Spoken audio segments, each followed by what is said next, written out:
اسرائیلی T V نے دعویٰ کیا ہے کہ اسرائیلی فوج ایران پر نئے حملے کی تیاری کر رہی ہے۔ ممکنہ حملے میں ایرانی توانائی تنصیبات سمیت سڑکوں اور اہم انفراسٹرکچر کو نشانہ بنایا جائے گا۔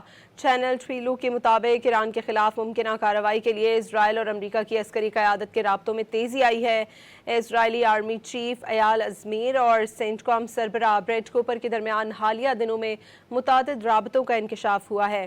رپورٹ کے مطابق حملے کے پیش نظر اسرائیل کی دفاعی تیاریوں میں بھی تیزی دیکھی گئی۔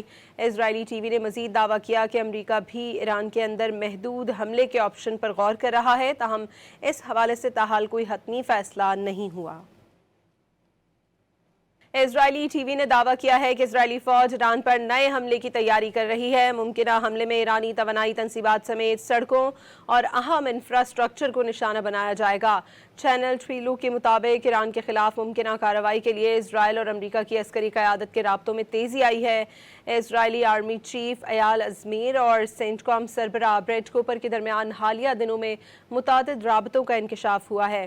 رپورٹ کے مطابق حملے کے پیش نظر اسرائیل کی دفاعی تیاریوں میں بھی تیزی دیکھی گئی۔ اسرائیلی ٹی وی نے مزید دعویٰ کیا کہ امریکہ بھی ایران کے اندر محدود حملے کے آپشن پر غور کر رہا ہے، تاہم اس حوالے سے تاحال کوئی حتمی فیصلہ نہیں ہوا۔